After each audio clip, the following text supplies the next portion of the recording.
Hey everybody, and welcome back to the channel. Izola here with FlickDirect, and I got my hands on the Blu-ray DVD of The Killer's Game and thought I'd share my thoughts on it. So grab your popcorn, sit back, relax, and let's get this started. Okay, so here's the brief synopsis. Obviously, I'm sure many of you know that this stars Dave Bautista, and he's playing a hitman.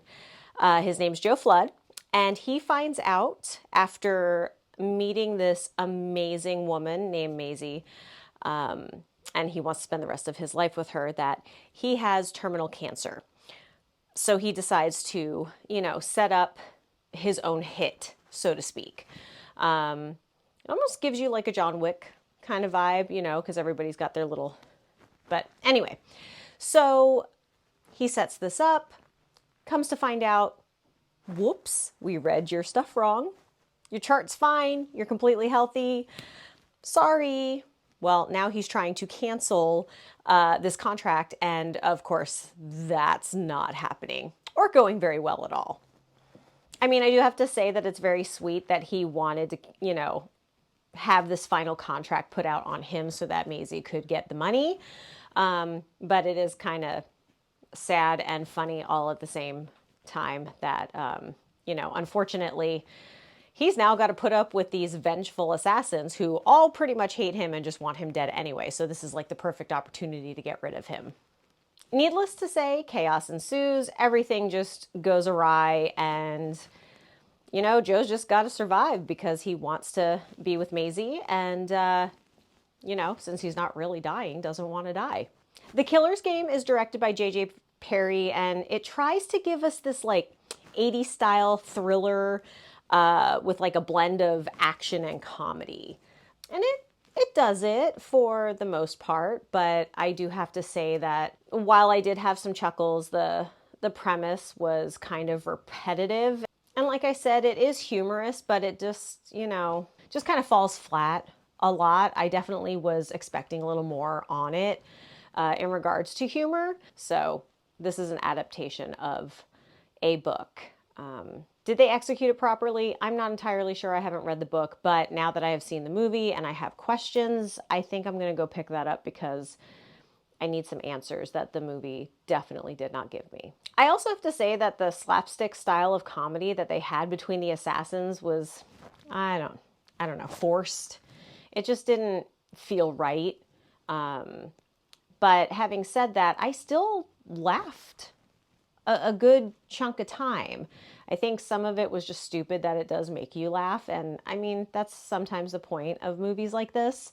You want the action and the adventure. You want a little bit of, gore and romance in there as well. But for the most part, action and comedy, it's a good pairing for a reason. Overall, I think the script was probably just rushed a bit, or maybe whomever wrote the script didn't really know too much about the book. We've seen this happen time and time again.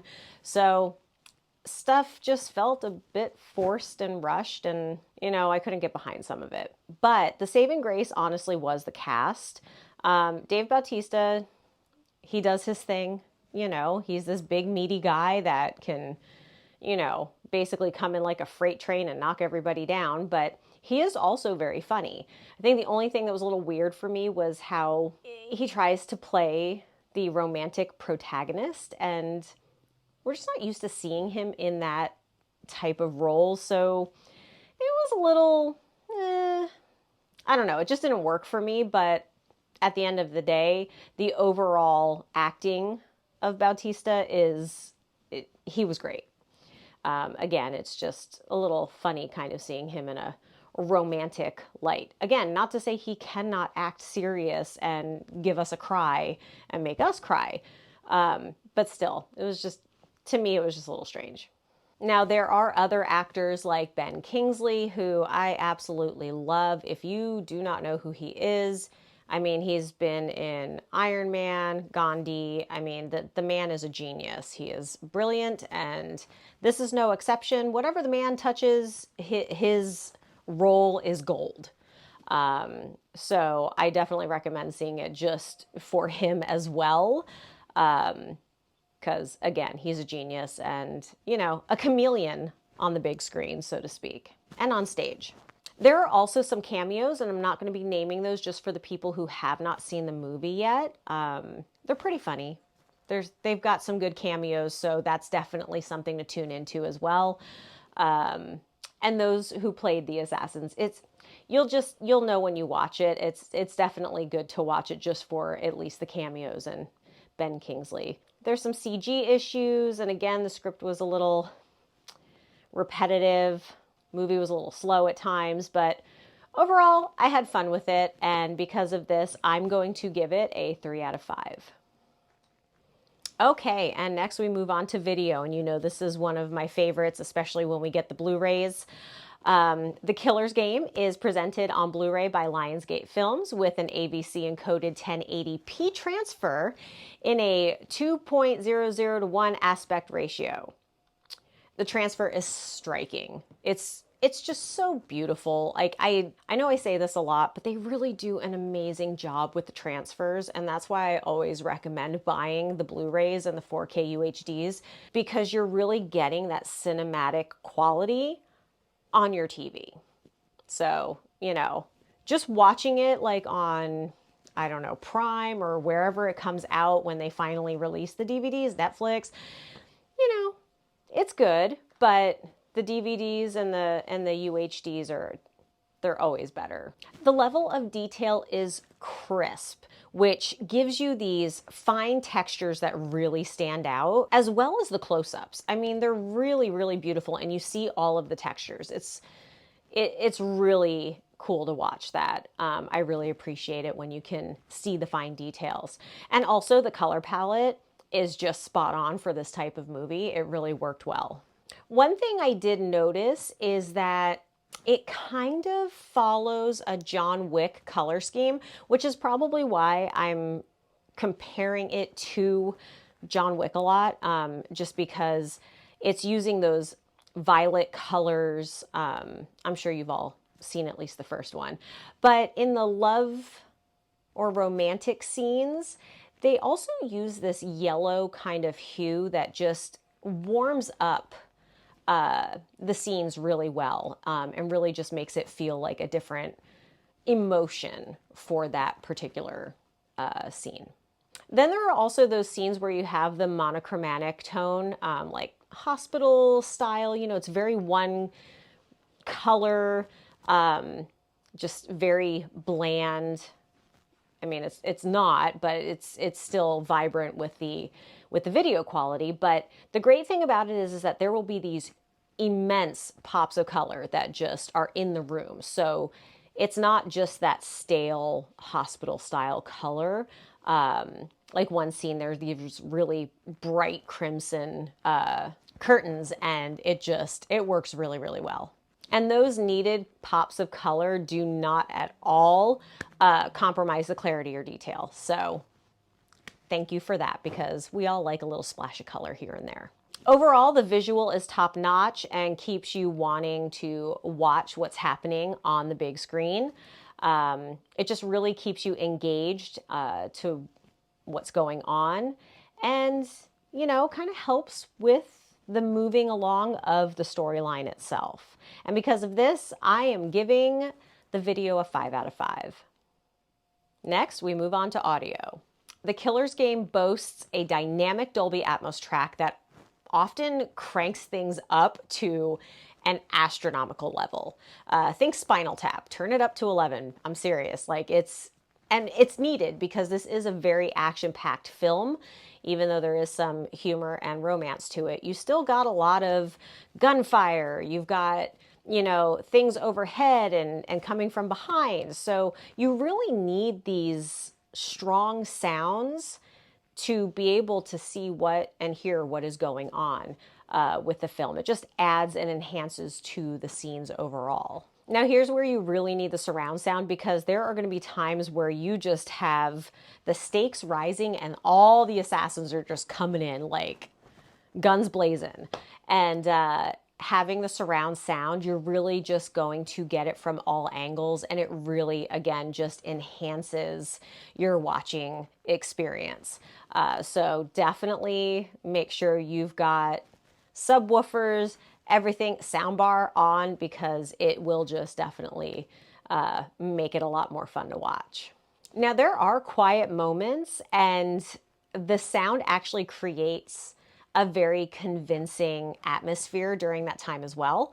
And the score just is perfectly placed throughout the movie, which again just adds to whatever's happening on the screen. So it could be something that's very thrilling or action-packed, someone sneaking up on you. I don't know. You know, you'll have to watch the movie to find out. But yeah, it just all adds to it. And again, you want to be immersed and engaged while you're watching these movies.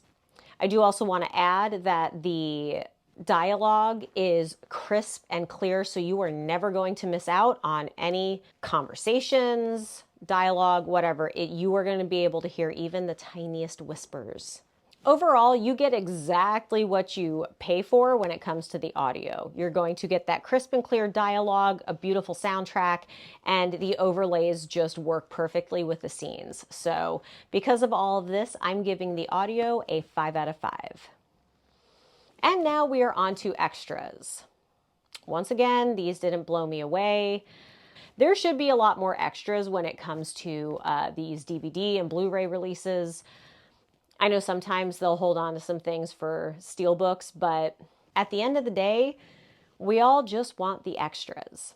Now, I wasn't entirely disappointed with this one because they do give you some fun stuff. So I will give you just, you know, a little synopsis of what you're going to get with this, besides the Blu-ray, the DVD, and the digital copy. So the first extra is Meet Joe Flood, which is a featurette on the character, and it'll probably, you know, fill in some gaps that you may have regarding the character from the book, the adaptation, and how they came about to bring him to the big screen. Next, you have The Conductor, which pretty much revolves around J.J. Perry, so you're going to kind of get that view of what the director goes through, the, you know, decisions that were made, writing, everything like that. So it's actually quite interesting because it's almost like getting into the mind of the director and what they're going to do, how they directed certain scenes, etc., etc. Again, not going to give you too much about that, but it's a fun watch for sure. We then have the World of Assassins, which, if you couldn't figure it out by the title, it's all about the assassins that are in the killer's game. And that's kind of fun because you're going to see the actors who play the assassins. You're going to learn a little more about their backstory. It's just, you know, it's fun. Finally, you have Killed It, which covers the action, stunts, and fights. And it also gives you the behind the scenes of those who are behind the camera. And I don't know about you guys, but I find stunt work really fascinating. I absolutely love The Fall Guy because of this, and I don't think that the stunt teams really get a lot of credit. I think it's happening more now, but their jobs are so dangerous. Flipping cars, being lit on fire. I mean, again, if you watch The Fall Guy, you'll understand what I mean, but I really think that especially in these super action-packed movies, these poor stunt people go through so much. The injuries are endless. I mean, they love their jobs. They're adrenaline junkies, so, you know, that's great for them. But I do think that, you know, we should definitely pay more attention to them and give them a round of applause from time to time, just because they're making these scenes work. Not every actor does their own stunts. Anyway, at the end of the day, the Blu-ray release of The Killer's Game gives you exactly what you want in regards to extras. I wish, again, that there was more because I do love some bloopers and more behind the scenes, but this one definitely gave you just a little bit more that was interesting in regards to characters, the actors who portrayed them, those who are behind the camera, which is always interesting as well, because how do you get that certain shot? You know, it's definitely an interesting watch. Because of everything that I have mentioned regarding the extras, I'm going to give it a 3 out of 5. Add just a little bit more, that could have boosted the number, but that's where we're leaving it. Overall, I found the Killer's Game and this Blu-ray DVD release to just, it gives us exactly what we're expecting. You have a fun movie, which again, there could have been, you know, some additions to the script that probably would have made it a little more entertaining, a few more laughs, or maybe not forced jokes. Again, the acting is great, so you get a fun movie. You get some good extras, you get outstanding audio and video quality, and you get a DVD to add to your collection. Especially if you're a Dave Bautista fan, Ben Kingsley, any of the cameos, again, staying hush hush on that because if you haven't seen it, I wanted to be a surprise. But for those of you who have seen it, you know who I'm talking about. They're a lot of fun. And who just doesn't like a kick-ass kind of movie, you know, with some laughs and maybe a little bit of romance? You know, it kind of fits every genre except for sci-fi and horror. But, you know, you throw in enough punches and blood spatter, you can kind of, you know, swap that over to another genre. But anyway, I thought it was fun. I'm glad that I actually have it in my library because I will go back and watch it again. Now, because of everything that I have mentioned, I'm going to give Lionsgate Blu-ray release of The Killer's Game a 4 out of 5. Now, the Blu-ray release is tomorrow, so you can pre-order it online tonight, or you can go into your local store and purchase it there. I don't know about you, I always like to buy things online, but if you want it right away, you have options. So if you do purchase it, please come back, let me know what you thought. Maybe we have the same opinions, but if not, I would really love to hear what you thought about it. And with that, this concludes my review of The Killer's Game on Blu-ray. Please be sure to like and subscribe to all of our channels so you never miss out on any entertainment news. Thanks for watching, and we'll see you next time. Bye!